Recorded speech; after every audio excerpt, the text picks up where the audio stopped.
At ayun na nga mga ka-all goods, sa paglalakad ko nga dito sa may kahabaan ng Villalobos, dito sa may Quiapo. May nakita tayo ditong nagbebenta ng native Penoy. Yan, mukhang masarap eh. At saka matagal tayo hindi nakakatikim ng kaya tikman na natin. May ba kayo? Opo sir, kaso nasa loob po ng Manok. Hintayin po natin lumabas. Yun lang! Hi ma'am, magandang araw po. Ma'am, ano po yung tinitinda nyo dito ma'am? Penoy po. Ah, Penoy. Bali ano to ma'am? Magkano po? 12 po ang isa. Pag napagbasag naman po, 10 piso. Ah, 10 piso ito. Ito Yung... po mga sausawan niyo. Ano po yung mga sausawan nyo dyan ma'am? Sili po, pipino, supa na may sibuyas po.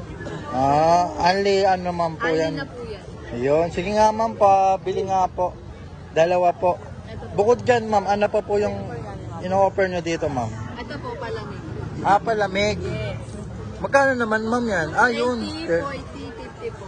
Ah, Kaya sa lemon naman po, 35, 40, 50. Biyakot na po pareho. may kasama ng...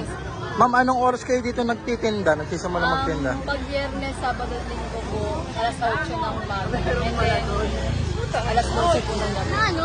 Ah, ma'am, anong pangalan nyo po? Gandara po. Ah, Gandara, ma'am. Ay, nag-aaral pa kayo, ma'am? Dati po. May kasabay ko po yan dati pag-aaral ko and then pag-taking ko. Eh, ngayon, ma'am. Stop na po kasi wala pong katulong ang aking nanay. Wow, ang sipag naman, ma'am. Ang bait naman na anak. O, sige, ma'am. Pa-order po ako. Ilang taong ka na, ma'am? 19 po. Ah, bata pa si ma'am. Sige po. Palat kita, sir. Ah, eto si mama niya. Ma'am, ano pangalan niya, ma'am? Ayan si Lynn po. Yun, ang sipag naman ng anak niya, ma'am. Tinutulungan kayo. Opo, katawan na po sa pagtitinda. O, kumusta naman, ma'am, yung business nyo? Okay naman po. Okay, sige po, ma'am.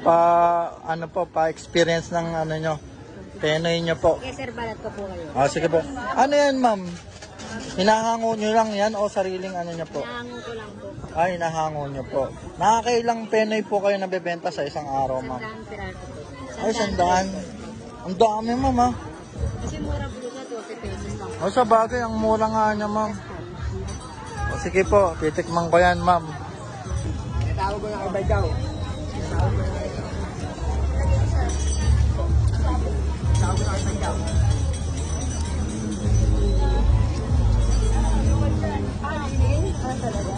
Yan, may sili po. Tapos pipino yan, ma'am. Anong kasama, ano yan, ma'am? Pipino lang. Opo, pipino lang po siya na dinurog ko lang po. Ah, dinurog mo, ma'am. Yun, ang sarap ng sausawan niya, guys. Solid.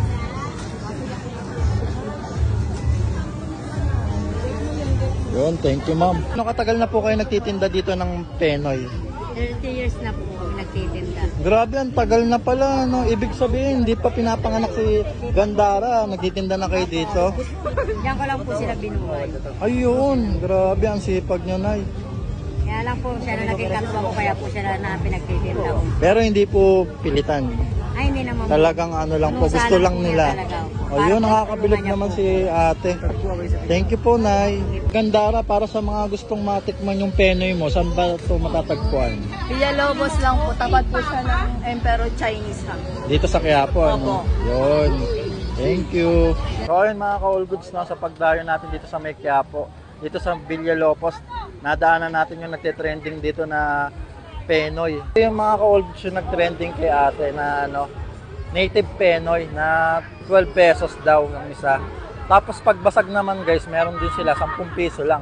Ang maganda dito guys, yung Penoy niya, talaga, native talaga.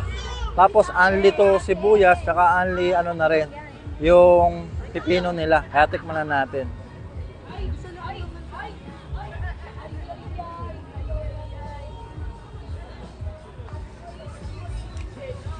Ang sarap ng pagkakantimpla ng nila, sausawan guys.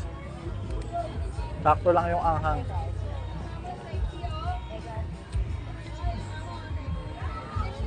Tsaka ang mura nito guys, 12 pesos lang.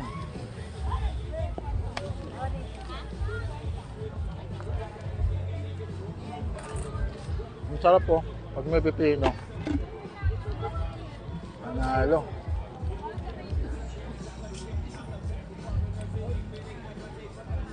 Kaya pag napagawi kayo dito sa may Villalobos, dito sa Quiapo, try nyo rin po dito. Kaya nagbebenta ng native Penoy dito sa Quiapo. Ayun oh. Solid. Okay na yun. Mag-dito na lang kayo pagtapos sila. Bawal kasi sa gitna. Sausawan pa lang guys, masisiyahan na kayo. Ayun oh. 48 lang po.